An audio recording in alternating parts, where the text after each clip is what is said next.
दोस्तों, जब आप चिप्स के बारे में सोचते हो तो आपके दिमाग में क्या आता है? लेज, हवा, अंकल चिप्स, यही सब। बट अगर आप इंडिया के वेस्टर्न एरिया से आते हो तो फिर आपको लोकल शॉपकीपर ने कभी ना कभी ये वाला चिप्स का पैकेट तो जरूर दिया होगा। इसका नाम है बालाजी वेफर्स। गुजरात के एक सिनेमा कैंटीन से शुरू हुआ ये चिप्स का बिजनेस आज स्नैक्स इंडस्ट्री के जायंट्स लेज और हल्दीराम को टक्कर दे रहा है। आज इंडिया में लेज के बाद ये दूसरा सबसे बड़ा चिप्स ब्रांड बन चुका है। इनका 2023 का रेवेन्यू 5,500 करोड़ रुपए था। और आपको ये जान के बहुत हैरानी होगी कि 2014 में जब इनका रेवेन्यू 1000 करोड़ भी नहीं था तो उस समय इनको एक बड़े चिप्स ब्रांड की तरफ से 4000 करोड़ रुपए का ऑफर आया था, पर इन्होंने कंपनी बेचने से मना कर दिया। खैर, इसका रीजन हम आगे वीडियो में जानेंगे। साथ ही जानेंगे कि कैसे एक थिएटर के बाहर खड़े रहने वाले आदमी ने बिना किसी की मदद के इतनी बड़ी कंपनी बिल्ड कर दी, कैसे उन्होंने बिना पैसे के मशीनरी जैसी बड़ी बड़ी प्रॉब्लम्स को सॉल्व किया और कौन सी इनकी स्ट्रेटेजीज थी जो ये गुजरात, राजस्थान और मध्य प्रदेश की पहली पसंद बन गए हैं। तो ये सब कुछ जानेंगे आज की इस वीडियो में। बालाजी वेफर्स की शुरुआत चंदू भाई वीरानी जी ने की थी। ये गुजरात के धुंधोरा जी विलेज में रहते थे। इनके पिताजी पेशे से एक किसान थे और खेती बाड़ी से जो कुछ आता उसी से घर चलाते थे। पर बहुत टाइम से बारिश ना होने की वजह से अब इनके खेत सूख रहे थे और गांव में पैसा कमाने का और कोई तरीका भी नहीं था। इसीलिए चंदू भाई के पिताजी ने अपनी पुश्तैनी जमीन बेचने का डिसीजन लिया। जमीन बेच के उन्हें 20,000 रूपए मिले, जो उन्होंने चंदू भाई और उनके 2 भाइयों को दे दिए। अब तीनों भाइयों को इसी 20,000 रूपए से कुछ तगड़ा काम करना था, इसीलिए वो गांव छोड़कर राजकोट शहर के लिए निकल गए। शहर आकर उन्होंने फर्टिलाइजर्स और फार्म इम्प्लीमेंट्स का बिजनेस स्टार्ट किया। और ये वो टाइम था जब इन्हें बिजनेस वर्ल्ड की डार्क साइड के बारे में कुछ भी पता नहीं था, इसीलिए इनके साथ स्कैम हो गया। हुआ ये कि जिन फर्टिलाइजर्स को इन्होंने खरीदा था वो फेक निकले और इनके पूरे के पूरे 20,000 रूपए डूब गए। पर पैसे डूबने के बाद भी ये गांव वापस नहीं गए। इन्होंने राजकोट में ही काम ढूंढना शुरू कर दिया और फाइनली इन्हें एक एस्टर्न नाम के सिनेमा में काम मिल गया। काम कुछ नहीं था, बस इन्हें सिनेमा के बाहर एज ए गेट कीपर खड़े रहना था और इस काम के इन्हें 90 रूपए मिल रहे थे, दिन के नहीं महीने के, क्योंकि ये 1974 का टाइम था। पर चंदू भाई को इस काम से कोई प्रॉब्लम नहीं थी। ये हर काम के लिए रेडी थे। इनफैक्ट जब इन्हें सिनेमा के बाहर पोस्टर लगाने को या कैंटीन का कोई सामान लाने को कहते तो ये वो भी कर देते थे। फिर कुछ टाइम बाद इन्हें कैंटीन में सैंडविच और चिप्स बेचने का काम मिल गया। अब इन्होंने कैंटीन में इतनी लॉयल्टी और निष्ठा से काम किया कि बहुत जल्दी पूरे कैंटीन का काम इन्हें ही सौंप दिया गया। बट कैंटीन में एक प्रॉब्लम थी और वो ये कि जिस सप्लायर से ये पोटैटो चिप्स सोर्स करते थे वो हमेशा लेट डिलीवरी करता था, जिसके चलते कैंटीन की सेल्स पर इसका बुरा इम्पैक्ट पड़ता था। इसीलिए चंदू भाई ने इस सप्लायर से कहा कि हटो भाई, आज से चिप्स हम खुद ही बनाएंगे। फिर क्या, इनके पास 10,000 रूपए की सेविंग्स थी तो इन्होंने अपने घर के वरांडा में ही शेड सेटअप किया और वेफर्स का काम स्टार्ट कर दिया। अब ये डेली कैंटीन का काम खत्म करने के बाद घर पे जाकर चिप्स बनाने लगे। धीरे धीरे इनके चिप्स लोगों को पसंद आने लगे, जिसके चलते ये 3 थिएटर्स की कैंटीन्स के साथ साथ 25 से 30 लोकल मर्चेंट्स को भी चिप्स सप्लाई करने लगे और देखते ही देखते इनके चिप्स पूरे राजकोट में फैल गए। अब साल था 1981 और चंदू भाई के चिप्स को जरूरत थी एक ब्रांड नेम की। तो जिस कैंटीन में ये चिप्स बेचते थे उसके पास ही हनुमान जी का एक मंदिर था, तो वहां से इंस्पायर होके इन्होंने अपने ब्रांड का नेम रखा बालाजी वेफर्स। अब चंदू भाई का काम तो अच्छा चलने लगा था, पर इनको एक मेजर चैलेंज फेस करना पड़ रहा था। चैलेंज ये था कि हाई डिमांड की वजह से ये वेफर्स का स्टॉक फुलफिल नहीं कर पा रहे थे। हालांकि इनके बाकी फैमिली मेंबर्स भी साथ में काम कर रहे थे, बट उससे ज्यादा फर्क नहीं पड़ा, क्योंकि ये अभी भी हाथ से ही चिप्स बना रहे थे और हाथ से चिप्स बना के आप कंसिस्टेंसी मेंटेन नहीं कर सकते। तो इसी प्रॉब्लम को सॉल्व करने के लिए चंदू भाई ने मशीनरी खरीदने का सोचा। पर जब उन्होंने पोटैटो स्ट्रिपिंग की स्टैंडर्ड मशीन देखी तो उन्हें पता चला कि ये तो बहुत एक्सपेंसिव है। बट ये यहाँ रुके नहीं, उन्होंने मशीन की फंक्शनिंग को समझा और सिर्फ 5,000 रूपए में उसके पार्ट्स मंगवा लिए। फिर खुद ही उन पार्ट्स को असेंबल करके पोटैटो पीलिंग और चॉपिंग मशीन तैयार कर दी और अब वो consistently high quality wafers produce करने लगे। फिर कुछ साल ऐसे ही काम चलता रहा और फाइनली 1989 में इन्होंने 50 लाख रुपए की इन्वेस्टमेंट के साथ अपनी पहली फैक्ट्री सेटअप की, जो उस टाइम गुजरात का सबसे बड़ा पोटैटो वेफर प्लांट था। और यहाँ से बालाजी की अपवर्ड ग्रोथ शुरू हो गई। फिर आगे चलकर 2014 में जब बालाजी बहुत ही तेजी से ग्रो करने लगा तो अब कॉम्पिटिटर्स की इन पर नजर पड़ने लगी और इनमें से एक बहुत बड़े स्नैक्स और बीवरेज मेकर ने बालाजी को 4,000 करोड़ रुपए का ऑफर दिया। बट चंदू भाई ने कंपनी को सेल करने से क्लियरली मना कर दिया। इनफैक्ट इन्हें एक बायर ने ये भी कहा था कि कंपनीज बेटियों की तरह होती है, एक टाइम के बाद इनकी शादी करवा के इन्हें नए घर भेजना होता है। इसके जवाब में चंदू भाई ने कहा कि ये कंपनी मेरे बेटे और बेटी जैसी है और मैं अपनी फैमिली कभी नहीं बेचता। अब ये चीज इनकी कंपनी के प्रति डेडिकेशन शो करती है, जिसकी वजह से लास्ट ईयर 2023 में इन्होंने 5,500 करोड़ का रेवेन्यू जनरेट किया।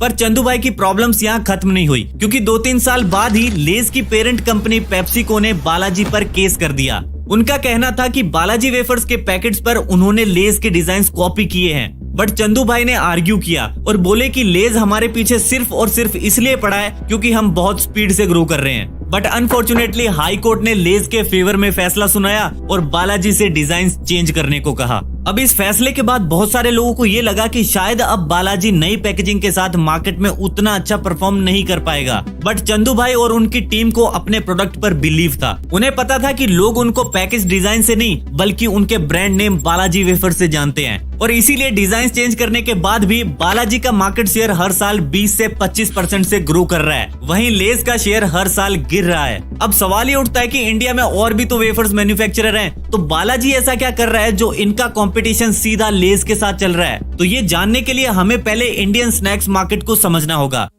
देखो, इंडियन सेवरी स्नैक्स मार्केट में दो तरह के स्नैक्स हैं। One is ethnic snacks like namkeen and bhujia, and second is western snacks like chips and puffed snacks. तो चलो एक बार टॉप ब्रांड्स का 2022 का मार्केट शेयर देख लेते हैं। सबसे पहले आता है पेप्सिको, जिसमें लेज, कुरकुरे और अंकल चिप्स आते हैं। तो इनका एथनिक स्नैक्स में मार्केट शेयर है 3% और वेस्टर्न स्नैक्स में है 22.7%। इसके बाद आता है आईटीसी का बिंगो। इनका एथनिक में कोई प्रोडक्ट नहीं है और वेस्टर्न में 13% मार्केट शेयर है। फिर आता है बालाजी वेफर्स। इनका एथनिक स्नैक्स में मार्केट शेयर है 9.6% और वेस्टर्न में है 10.7%। और फिर लास्ट में आता है हल्दीराम्स। इनका एथनिक स्नैक्स में सबसे ज्यादा मार्केट शेयर है 38.5%, क्योंकि इंडिया में भुजिया और नमकीन सबसे पहले यही लेकर आए थे। इसके बाद वेस्टर्न स्नैक्स की बात करें तो उसमें इनका 8.6% मार्केट शेयर है। यानी इस डेटा से हम ये कंक्लूड कर सकते हैं कि बालाजी वेफर्स एथनिक स्नैक्स में नंबर 2 और वेस्टर्न में नंबर 3 पर आते हैं, जो कि काफी बड़ी बात है।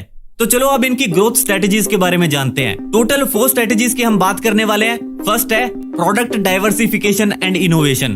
अब पहले ये समझते हैं कि प्रोडक्ट डाइवर्सिफिकेशन होता क्या है और इसका फायदा क्या है। देखो, प्रोडक्ट डाइवर्सिफिकेशन उस स्ट्रेटेजी को कहते हैं जिसमें एक कंपनी अपने प्रोडक्ट पोर्टफोलियो में कुछ नए प्रोडक्ट्स इंट्रोड्यूस करती है, ताकि कंपनीज को एक सिंगल प्रोडक्ट पर रिलाय ना करना पड़े। और बालाजी वेफर्स ने भी यही किया। ये कॉन्टिन्यूसली नए और इनोवेटिव प्रोडक्ट्स अपने पोर्टफोलियो में ऐड करते चले गए और इसी चीज ने इनकी कॉम्पिटिटिव मार्केट में स्टैंड आउट करने में मदद की। फॉर एग्जाम्पल, बालाजी का मेजर टारगेट सेगमेंट है वेस्टर्न इंडिया, और ये इस चीज को अच्छी तरह समझते हैं कि हर रीजन का अपना एक पर्टिकुलर फ्लेवर या टेस्ट होता है। इसीलिए इन्होंने राजस्थान के लिए पेरी पेरी वेफर्स जैसे स्पाइसियर फ्लेवर स्नैक्स बनाए, फिर गुजरात के लिए गाठिया और महाराष्ट्र के लिए चाट चस्का जैसे फ्लेवर्स लेके आए। साथ ही ट्रेडिशनल हाउस होल्ड्स के लिए ये नमकीन में भी काफी सारी वैरायटीज लेकर के आए, जैसे कि आलू सेव, रतलामी सेव, भुजिया, मुरमुरा एटसेट्रा। करंटली बालाजी 50 अलग अलग फ्लेवर्स के स्नैक्स बनाता है। साथ ही इन्होंने बेक्ड वेफर्स और रोस्टेड नमकीन जैसे हेल्दी स्नैक ऑप्शंस भी इंट्रोड्यूस किए हैं, ताकि हेल्थ कॉन्शियस कस्टमर्स को भी केटर किया जा सके। और अभी रिसेंटली इन्होंने अपना गिप्पी नूडल भी लॉन्च किया है। तो ये जो डाइवर्स प्रोडक्ट्स का पोर्टफोलियो बालाजी ने बिल्ड किया है, यही इनकी सबसे बड़ी स्ट्रेंथ है।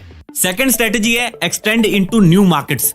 बालाजी वेफर्स ने सबसे पहले अपने होम टाउन गुजरात में अच्छी पकड़ बनाई। जब वहां ब्रांड एक स्ट्रॉन्ग पोजीशन पर आ गया तो इन्होंने neighbouring states like Maharashtra, Rajasthan और मध्य प्रदेश में बिजनेस एक्सपेंड करना शुरू किया। और ये एक लॉजिकल स्टेप था, क्योंकि नेबरिंग स्टेट्स में कुछ कल्चरल और फूड प्रेफरेंसेस ऑलमोस्ट सिमिलर होते हैं, जिनकी वजह से ब्रांड अवेयरनेस स्प्रेड करना इजी हो जाता है। इसके बाद जब 2014 में इनका वेस्टर्न इंडिया में अच्छा खासा नाम हो गया, तो अब इन्होंने नेशनल मार्केट में जाने का सोचा और पैन इंडिया आते ही इन्हें लेज और हल्दीराम्स जैसे ब्रांड से कम्पीट करना पड़ा। बट इन्हें ज्यादा प्रॉब्लम नहीं हुई, क्योंकि इनकी प्रोडक्ट पेनिट्रेशन की स्ट्रेटेजी बहुत अच्छी थी। इन्हें पता था कि लेज, बिंगो और हल्दीराम पहले ही टियर 1 और टियर 2 सिटीज को कैप्चर करके बैठे हैं, तो स्टार्टिंग में वहां जाकर कोई फायदा नहीं है। इसीलिए इन्होंने टियर 3 और रिमोट एरिया से एक्सपेंशन करना शुरू किया, और वो इनके लिए इजी भी था, क्योंकि जनरली रिमोट एरियाज में लोग वेफर्स की क्वांटिटी देखते हैं और क्वांटिटी इनके चिप्स की पहले ही ज्यादा थी, तो इनके लिए ये डाउन टू टॉप एक्सपेंशन की अप्रोच काम कर गई।